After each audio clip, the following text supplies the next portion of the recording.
traction and stability control disabled. Turn the wheel, on the throttle. Oh man, oh man. Oh man. Oh man. Yeah, not an SUV. What's up, internet world, and welcome back to the channel. Today I bring you the Killing It Again EV6.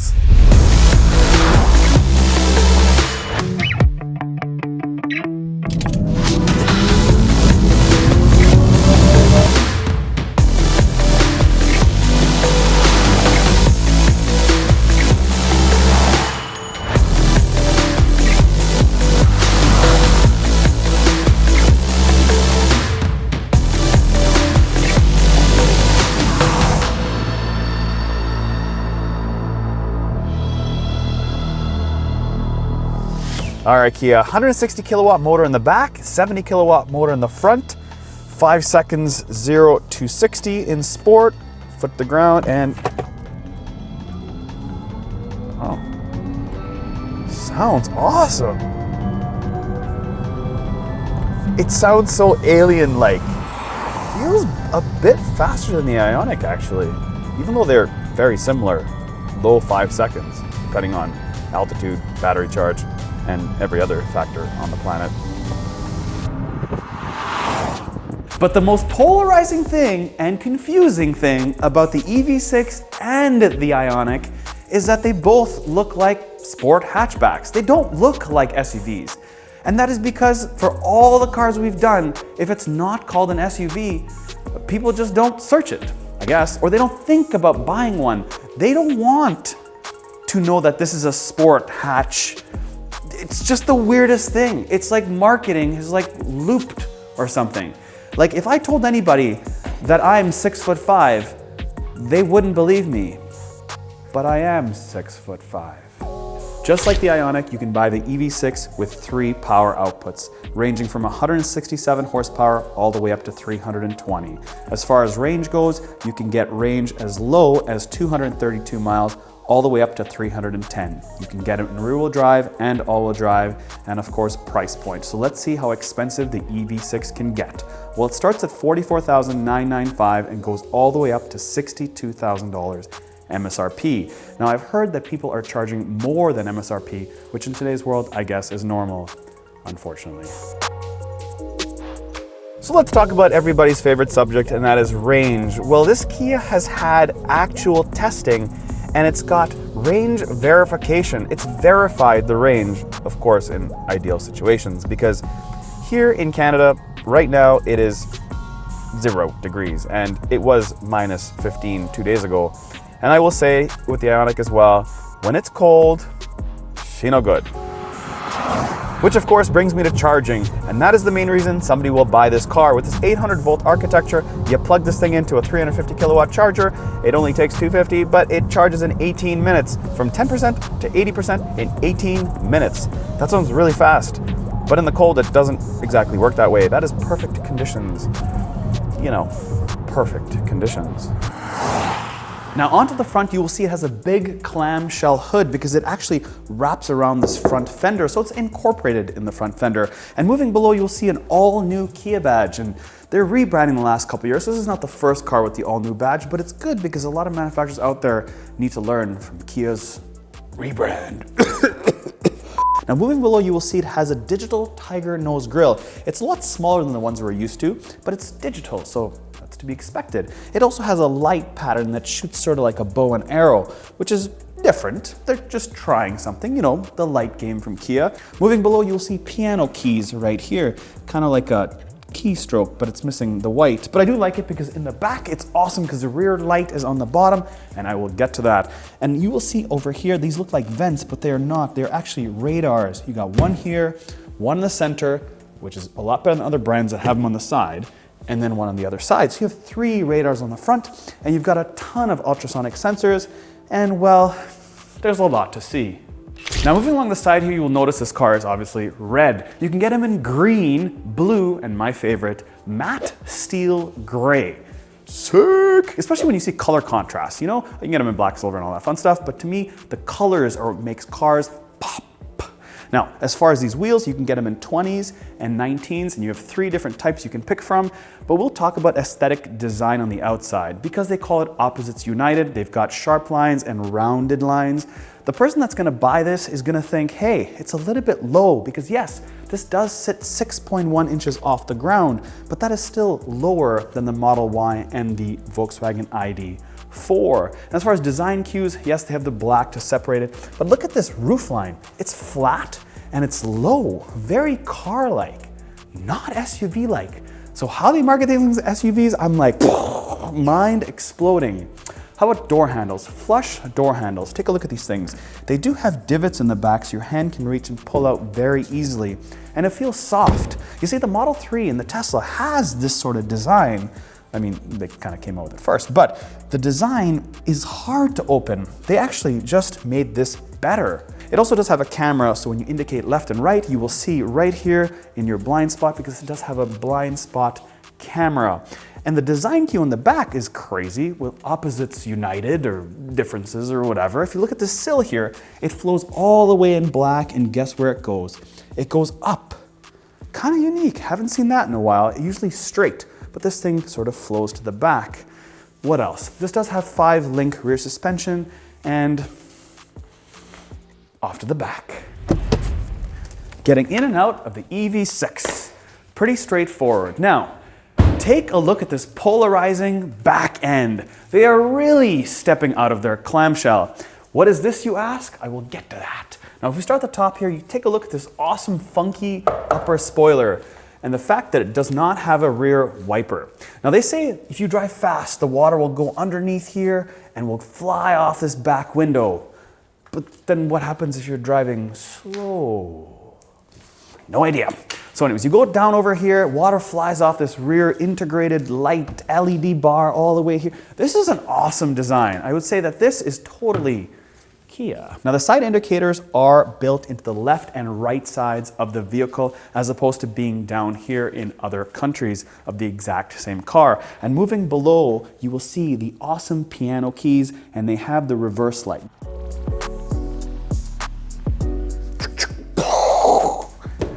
Open up. Now, if you want to charge your EV6, this is how it's done. You see these little light bars are totally different than the pixels on the Ioniq 5. Now, you have scheduled charging where you plug it in and you can pick to actually save money by using off-peak hours.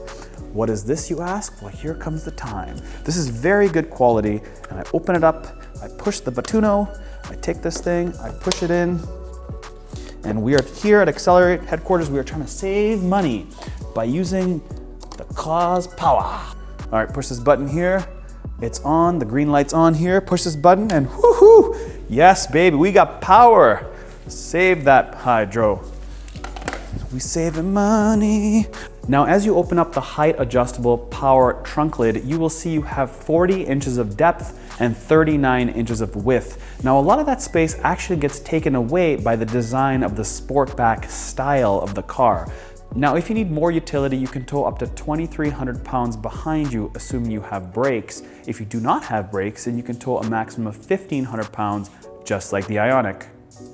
So this is the key for the EV6. Now, you'll see these 2 buttons, forward and backward of car. Now, when I hold this button down, the car will approach me, can get in and out of a parking spot. And why this is important is because in dense cities with a lot of cars, when you give your key to somebody to park it, they can simply just press buttons, move the car out of the way, pull another car in, and pull the car back in that original spot, which is pretty cool. They don't have to actually get into it, start it, risk opening the doors. It can fit in tight spots. The key also, no pun, is the fact that this thing can actually park itself even around corners. It doesn't have to just go straight backwards and forward.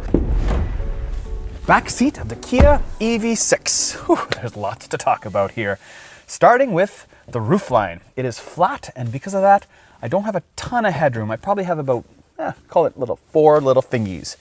But what else is there? It feels definitely more claustrophobic. One, because it's black, and secondly, because I don't have a full sunroof or moonroof that flows all the way through. As far as fit and finish on the inside here, there are some piano black pieces. These seats feel decent. I don't have a ton of foot room. I do have leg room, but as far as my feet are planted, the seats have this like piece underneath that my feet kind of need a bit more room. As far as sliding seats, well, these things don't slide like the Ioniq. The Ioniqs do slide. These things are sort of fixed, but they feel like I have depth and I have some room here. It is a big car. It's not as small as it appears. Now, when I fold this down, I do have two cup holders here, and you're probably wondering, where are the USBs? Because there's absolutely nothing over here. Well, they're hiding on the side of the seat, and they're USB-Cs, not USBs. You see, on the Ioniq, they had USBs, and I was thinking, in the car, this like modern, up-to-date, why are they USBs? They should be USB-Cs, right? Well, in this thing, they are USB-Cs, and they do have the Meridian sound system, and of course, heated seats on both sides. Everything else is pretty straightforward, except they have the V2L plug down here. The vehicle to load plug is on the outside as well as the inside, so you can plug electronics inside the car to charge up in case you have some battery operated products that you do want to charge on your drive.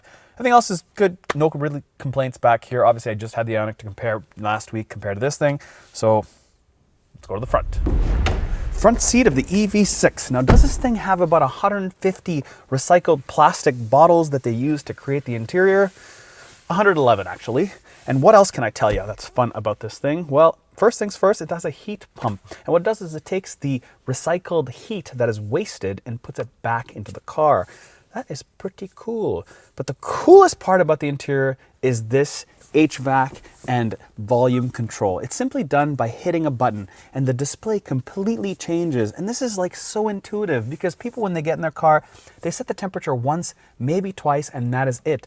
But they're always fiddling with the volume, they're always fiddling with what they want to listen to. So that is why they have that quick changeability by simply pressing a button instead of having a whole set of extra buttons like every other car up to this point. I think that is genius. The other thing that they've done in this thing, just like the Ioniq, is they have a flat floor on the back as well as the front. You see, we have extra storage all the way through underneath here. We can fit a ton of stuff. There's no wasted space, it's just open. So if it feels tight, well, guess what? It won't, because you have the space in front of you. So this also does use a 12.3-inch screen for the driver and a touch 12.3-inch screen for everybody else. It does display some really good data when it comes to EV charging that I find is a little bit better than the Ioniq. Also, the way the design of the dash is, it's just a lot cleaner and nicer. Like the Ioniq we drove was all white inside, and as cool as that seems, it just was a little bit bright for my liking. The center console does not slide backwards and forwards, but it's more like a cockpit built for me and less minivan-ish, if that makes any sense. Also, you do have your heated controls here for your seats and your steering wheel, all very easily in front of you. As opposed to the Ioniq, you had to go into the warmer button and then go into the screen, so it was a lot of touching. This thing here is just simply button and boom, it's on. It also has the EV start and of course shifting. In the Ioniq, the shifting was down here, kind of like a minivan or a Mercedes. This thing is right down here, very easy to figure out, including your parking cameras and your auto hold. And then your charging for your phone is simply right here as opposed to hiding underneath. I found that really, really good in this thing. And again, underneath, a ton of storage underneath there. And you do have your two USBs up front, a USB-C and a USB, which is nice. So you got a total of 5 of them. Now on the steering wheel, you do have your regen just like they had in the Ioniq. You have 5 different levels all the way up to I-pedal. Now the cool thing about it, and I'll show you guys on the drive, is that you can disconnect, or it automatically disconnects the front axle from the back when you're trying to save power. All-wheel drive models only. But you don't get wireless Apple CarPlay or wireless Android Auto. You have to actually plug it in. What you do get wireless though are navigation updates or over-the-air information into the car. But you don't get any performance updates. You cannot get those over the air. You can only get map updates. Kind of interesting. So we've reviewed a lot of killing it again vehicles on our channel. So this one here specifically we'll talk about is the EV portion of it. So when I hit the car, you will see how much battery I have left and the closest EV charging towards me. You'll also see this little off, and then when I put the HVAC on, you'll see it'll become on. That gives me the difference in range I will get when I have the air conditioning or heating on. You also have this V2L button. And what this essentially does is you can change the different level where you want the car to actually stop using the V2L. So for example, you plug something in and you only want to leave it on until the battery gets to a certain amount. You don't want to drain the actual battery of the vehicle by your little plug in there. So you can essentially shut it off by choosing any of these options. So I think I found the key to this car, and it is shut off stability program. This car wakes up. It's like, that's what it's missing. It's because it's been held back. Okay, so there's a little bit of gravel here, and let's see if this thing can do a half decent donut. No. Completely shuts me down. What if I turn stability program off? Hold the button down, traction control disabled. Traction and stability control disabled. Turn the wheel, on the throttle. Oh man, oh man. Oh man.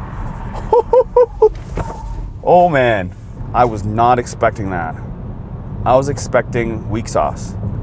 But stability program is weak sauce. So you probably want to know how Highway Driving Assist Part 2 works, which is very similar to GM's Super Cruise. So I have it on, it tells me that it's using the navigation as well.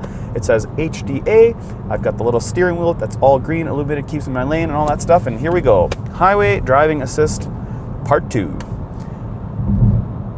Yeah, this is it. Just press some buttons and keeps in the lane. Now, Kia Hyundai products do a great job even without Level 2. Level 1 keeps in your lane. It's always been really, really good. So this is what it does. And when I want to change lanes, I simply just press the left indicator to change. I have my augmented reality giving me one of these arrows, and it says keep hands on the steering wheel. So I'll pretend that I'm touching the steering wheel, and it changes the lane for me. And then it indicates, and it keeps indicating, and then it stops. And now I have these arrows with my virtual augmented reality telling me that I'm going straight, and voila. And then now I'll go right and go back again. Turn my speed up, these little buttons. Pretend I'm touching the steering wheel. And then I move over.